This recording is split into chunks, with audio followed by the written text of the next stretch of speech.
Em dic Ivonne Miralles i juntament amb en Francesc Cabiró i la Lídia Puig, fa ara un any i mig, vam engegar un projecte aquí a l'Ateneu Sant Roc amb nens, nenes, adults, joves, grans, perquè volíem engegar un conte que és La Revolució Vertical i en Francesc Cabiró va fer una adaptació.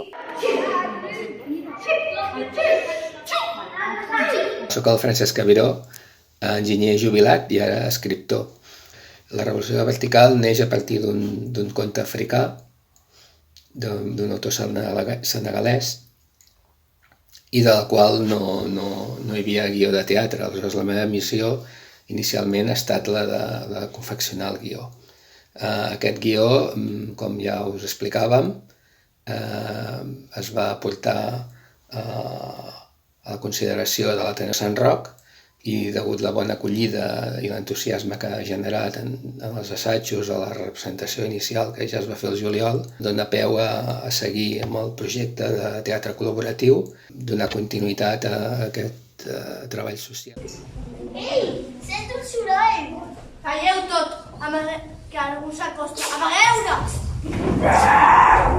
D'aquesta adaptació ha sorgit l'obra de teatre i el grup de teatre que en aquests moments es diu Xivarri i que compta amb 20 persones. I això és un petit tastet perquè com veieu l'obra és molt...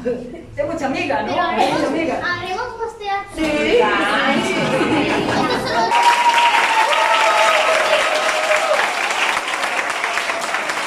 El projecte Fem Teatre, Fem Comunitat no només es tracta de fer una obra de teatre i representar-la, això és el primer pas, ara ja això ho tenim el grup, però el que volem és que es facin més grups, que s'incentivi aquesta mirada crítica on podem resoldre els conflictes a través de les tècniques teatrals i parlar del barri, perquè veïns i veïnes del barri se sentin integrats en un lloc on se sentin a casa seva, on sentin que les seves veus són escoltades i que, per tant, tenen alguna cosa a dir sobre el lloc, el territori on s'habita i que tots junts, tots plegats, puguem fer un barri millor i una convivència i, per tant, unes relacions més humanes des del respecte, des de la cohesió i des de la comprensió de que tots som un.